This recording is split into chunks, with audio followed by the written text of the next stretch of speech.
The Seattle Seahawks returned to practice on day 14 after yesterday's practice that was marred by several skirmishes. But today, the focus really was on Saturday's game with the Los Angeles Chargers. And in preparation, the team was padless and helmetless. So I'll show you the video, which is not much of, but let me go to off the field.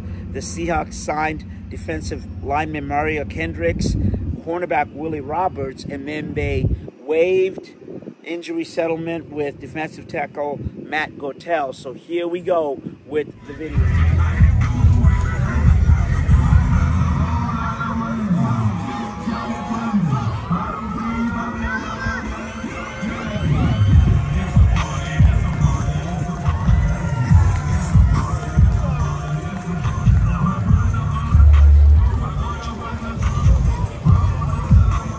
You play with a purpose.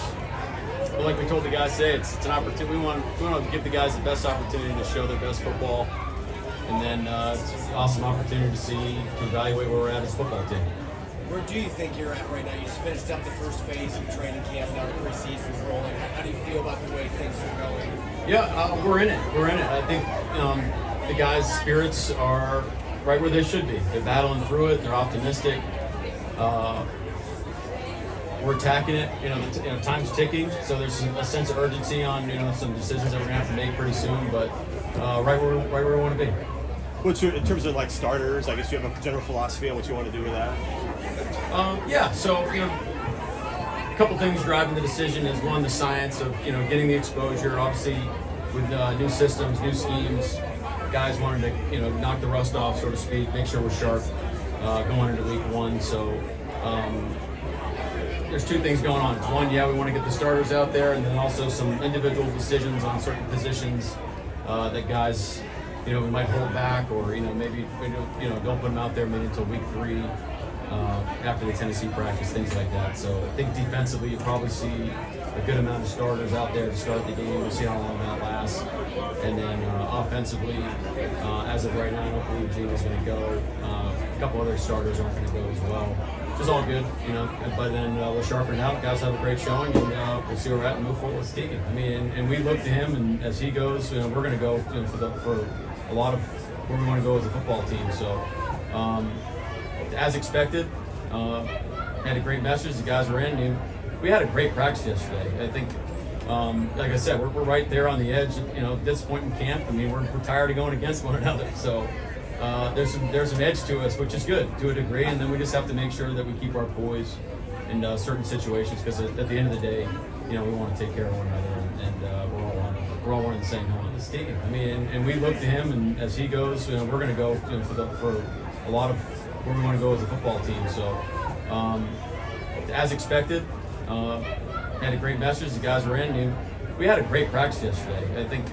Like I said, we're right there on the edge. At this point in camp, I mean, we're tired of going against one another. So there's some edge to us, which is good to a degree, and then we just have to make sure that we keep our poise in certain situations, because at the end of the day, we want to take care of one another, and we're all wearing the same helmet. Jordan, so what's been the onboarding? Getting here to Seattle and then the training camp. What's it been like for you? It's been an awesome opportunity for me just to come out and be a part of this. There's not a lot of people who can come out and play in the NFL and just live their dreams out. So, yeah. And I'll kind of start with what were the lessons learned from injuries that you learned? You know what I'm saying, after getting injured, because that takes a lot of determination, hard work. What was that like for you to be able to come back and stand here? I mean, it definitely takes a toll on me.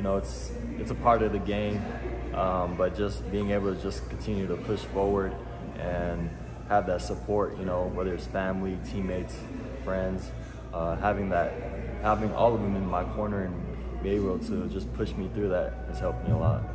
And then your running back coach, he's been around for a minute. What it's like to have an old sage like that as a coach, position coach? I would say it's pretty cool to have a coach who's really energized and being able to teach us a lot of life lessons, and just be able to talk life outside the ball, and just help mentor us as a running back room. It's helped a lot, And then, you know, on the field, when we're on the field, he's really intense.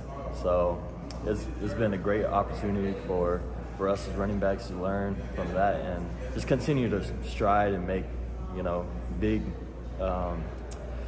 progress throughout these next couple of weeks.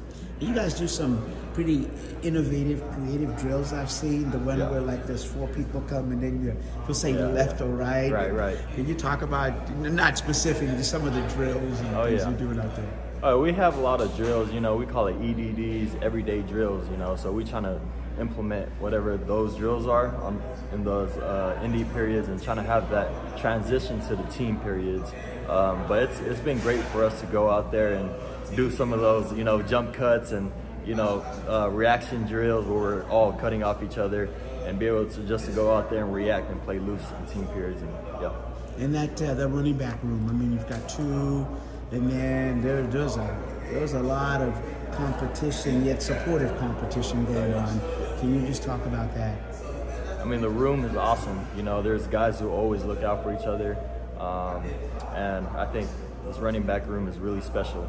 You know, you have guys who truly care and who want to get better, who's coming out here competing their tails off every day. But it's been really great to be a part of this room.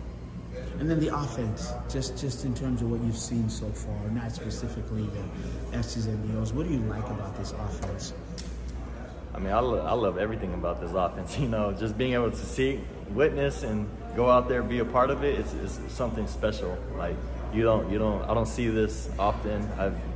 I've been a part of a lot of offenses in college, different coordinators, but this is going to be something special. For sure. And then Saturday's coming up. Obviously, there's an opportunity there, and just how forward are you looking? You know, how much are you looking forward to that? Without, you know, not going in the future, but living in the moment. Saturday's an opportunity. Yeah, right. Yeah. I mean, I can't wait. Finally, we have the pads on. There's no more, you know, periods where we're just tagging off and stuff. So it's, you know, it's live bullets, and you know, we train for this. We're ready to go, and it's going to be exciting for you know, this team to go out there and perform. Absolutely. Okay, so there you go. You saw some video, and you heard from Mike Macdonald. So you did see Geno Smith, and I put in the Mike Macdonald stuff. It was very interesting in terms of video, so that you could hear from him firsthand about Geno talking to the team yesterday, what he's expecting on Saturday's game, and also just his overall goal in terms of rotational players and things like that. He did say Geno Smith will not play, but he will, which makes sense. He'll have the starting defensive unit out there for, I don't know how long. He didn't even say how long, but for some few plays there, which makes sense. The defensive coach, he wants to kind of get his defense set up. It'll be interesting to see the kickoff formation for the first time, and Mike Macdonald in the post game said, yeah, he's excited and wants to see what it was like too. But some of the players who I think, I would say performance, they need good performances here to kind of move forward. Tyrese Knight, the linebacker, Kenny McIntosh, Sam Howell, obviously he'll start a quarterback. What is he going to look like? Is this the opportunity where he really shows what he can do in a game? Mike Macdonald has said that all preseason, you know, all training camp, that this is the kind of guy that excels in game-like situations. Also, Christian Haynes, Byron Murphy, I think everybody can't wait to see what the first-round draft pick will look like. So we'll have plenty of stuff to dissect after the game, just in terms of, you know, when the team gets back to practice.